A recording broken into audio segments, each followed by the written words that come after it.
Hi, ಎಲ್ಲರಿಗೂ ನಮಸ್ಕಾರ. Welcome to Bhagavadgita learnings. ನಿನ್ನೆ ನಾವು ಶ್ರೀ ವಿಷ್ಣುವಿನ ಮಹಾವತಾರಗಳು ಯಾವ್ಯಾವುದು, ಆ ದಶಾವತಾರಗಳನ್ನ ಯಾಕೆ ತಾಳಿದ್ರು ಅವರು ಅಂತ ತಿಳ್ಕೊಂಡ್ವಿ. ಇವತ್ತಿನ ಮುಂದಿನ ಪುಟದಲ್ಲಿ ಯಾವ ಚಿತ್ರ ಇದೆ, ಅದರ ಅರ್ಥ ಏನು ಅಂತ ತಿಳ್ಕೊಳ್ಳೋಣ ಬನ್ನಿ.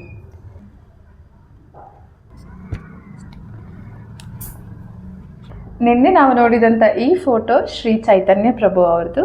ಇದು ಶ್ರೀ ವಿಷ್ಣುವಿನ ದಶಾವತಾರದ ಫೋಟೋ. ನಮ್ಮ ಮುಂದಿನ ಫೋಟೋ ಯಾವುದು ಅಂತಂದರೆ, ಈ ಫೋಟೋ ಒಂದು ಯೋಗಿಯ ಫೋಟೋ.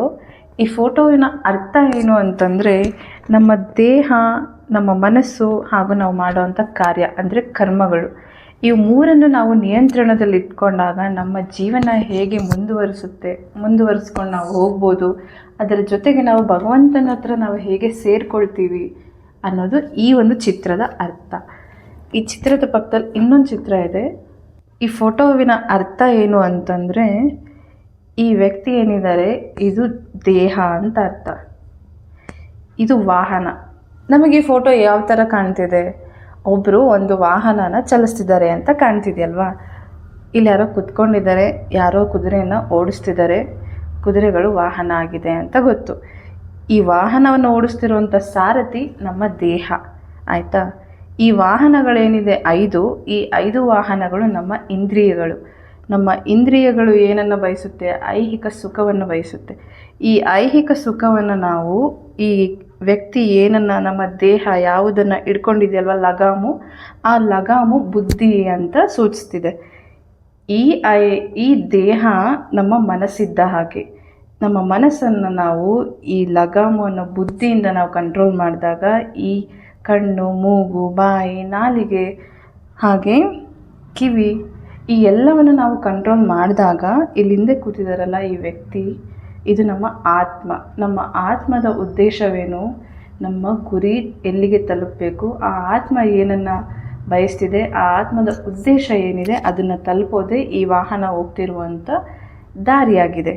ನಾವು ಇದನ್ನೆಲ್ಲ ಸರಿಯಾಗಿ ಕಂಟ್ರೋಲ್ ಮಾಡಿದಾಗ, ಕರೆಕ್ಟಾಗಿ ನಾವು ಓಡಿಸಿದ್ರೆ ಈ ವ್ಯಕ್ತಿ ಎಲ್ಲಿಗೆ ಸೇರಬೇಕು ಅಲ್ಲಿಗೆ ಸರಿಯಾದ ದಾರಿಗೆ ಸೇರ್ತಾರೆ ಅಂತ ಅರ್ಥ.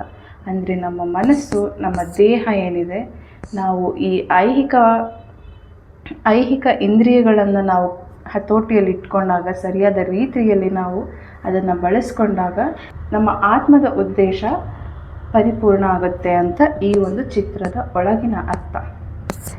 ಸೊ ಇವತ್ತು ನಾವು ಈ 2 ಫೋಟೋವಿನ ಅರ್ಥವನ್ನು ತಿಳ್ಕೊಂಡಿದ್ದೀವಿ.